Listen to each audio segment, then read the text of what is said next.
Walk into almost any American history textbook and look up Company Town.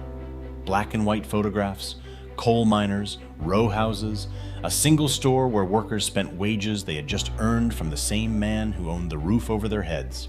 The textbooks say this system died in the 1930s, that unions killed it, that the New Deal buried it. Those textbooks are wrong. The Company Town never died. It just got better at hiding. And today, the same structure controls where millions of Americans sleep, shop, and work, without them ever noticing. But the structure behind those modern towns is far simpler than it appears. 5 places, 1 system, and a model of control that was never abolished, only perfected. Chapter 1. The Template. George Pullman was buried in a lead-lined coffin under 7 tons of concrete because his workers threatened to dig up his corpse and desecrate it. That is how much they hated him. To understand how that happened, we have to go back to 1880. Pullman was not a miner. He was not a steel baron. He built luxury sleeping cars for railroads, the kind of man who believed that if you controlled the environment, you controlled the person. So he did something no industrialist had attempted at scale. He built an entire town, not around his factory, but as an extension of it. Pullman, Illinois, 800 acres, 1,200 homes, a church, a school, a library, a theater, all of it owned by one company. The workers paid rent to Pullman. They bought food at Pullman's store. They worshipped in Pullman's church. Every dollar they earned as wages returned to the same pocket that issued the paycheck. When a worker fell behind on rent, the company deducted it before he ever saw his wages. But here is where the template became visible to everyone. In 1893, a depression hit. Pullman cut wages by 25%, but he did not cut rents. He did not lower prices at the company store. The system revealed its true purpose: extraction, not provision. The Pullman strike of 1894 shut down rail traffic across half the country. Federal troops broke it. 30 strikers died.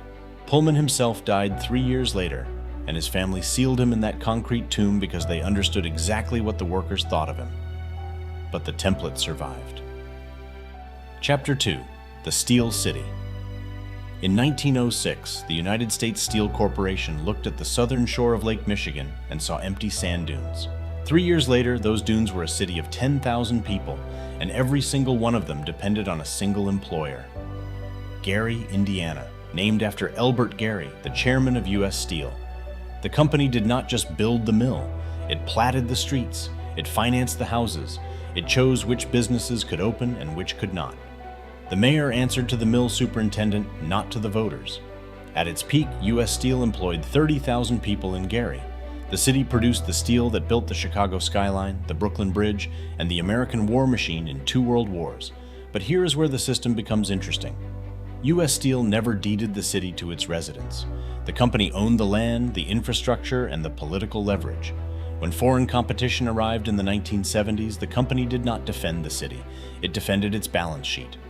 Mills closed, jobs vanished, and because Gary had never been allowed to build an economy independent of steel, there was nothing left when steel left. The city that built America now looks like a war zone. Population collapsed from 178,000 to under 68,000. 30% of buildings abandoned, and the company that built it, U.S. Steel, sold itself to a Japanese competitor in 2023 for $14 billion. The company town does not die with the company, it dies without it. Chapter 3. The Digital Panopticon. The company towns of the 19th century were visible. You saw the factory, you saw the identical houses, you knew who owned you. In the 21st century, the same structure wears a different uniform. Sarah moved to Arlington, Virginia in 2022. She was 28 years old, a software engineer, and she had just landed what she thought was the job of a lifetime. Amazon. HQ2. A salary that let her rent a 1-bedroom in Crystal City for $1,800 a month. 6 months later, her rent was $2,800. In 2018, Amazon announced it was building a second headquarters. 238 cities competed for the prize. They offered tax breaks, infrastructure promises, decades of deferred revenue. Arlington, Virginia, and a piece of New York won. What Amazon built in Arlington is not technically a company town. There is no company store, no company church, but look at the ownership structure behind almost any new apartment building in Crystal City. Behind the glass facades sits a network of holding companies and real estate investment trusts that bought up residential property in the years before HQ2 opened. Rents in Arlington rose 42% between 2018 and 2025, the fastest increase of any U.S. metro area. 25,000 Amazon employees work in Arlington now. Their salaries are among the highest in the country, but the housing, the transport, the services, and the tax base all tilt toward a single gravitational center. When Amazon announced layoffs in 2023, Arlington's entire service economy shuddered. And that difference between visible chains and invisible gravity is what makes the new model harder to see and harder to escape. Chapter 4: The Landlord Algorithm. The most radical version of the modern company town does not have a factory at all. It has an algorithm. In 2021, the private equity firm Blackstone bought 67,000 single-family homes across the United States. Not apartment buildings, individual houses with yards and driveways and mailboxes. The kind of property that, for a century, had been owned by the people who lived in them. Blackstone spent $60 billion on residential real estate. It was not alone.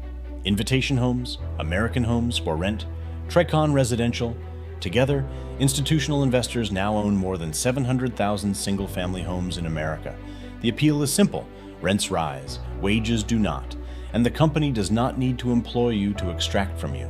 It just needs to own the roof. But here is where the structure becomes visible, and it looks exactly like Pullman in 1893. In Atlanta, institutional landlords control 33% of rental homes in some zip codes. When one company controls a third of the housing in a neighborhood, it controls the price floor. It does not negotiate. It runs pricing software that tells it exactly how much it can charge before vacancies rise, and it charges that amount everywhere simultaneously. The result is a system where your landlord is not a person, it is a portfolio, and that portfolio answers to investors who have never seen the street you live on. Chapter 5: The Replicating Model. One family, 2.1 million employees, and a town where every restaurant, every hotel, every apartment building exists to serve a single corporation. Bentonville, Arkansas, Walmart's headquarters, is not a company town in the Pullman sense. It is something more sophisticated. It is the template that replicates. In 1962, Sam Walton opened a single discount store in Rogers, Arkansas. Today, Walmart is the largest private employer on earth. More workers than the entire population of 15 U.S. states. Here is how the replication works. Walmart enters a rural market.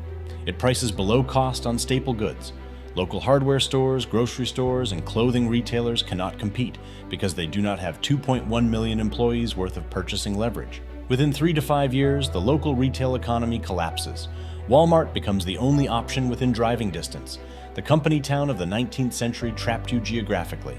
The Walmart model traps you economically. You can leave, but there is nowhere to go that is not also Walmart.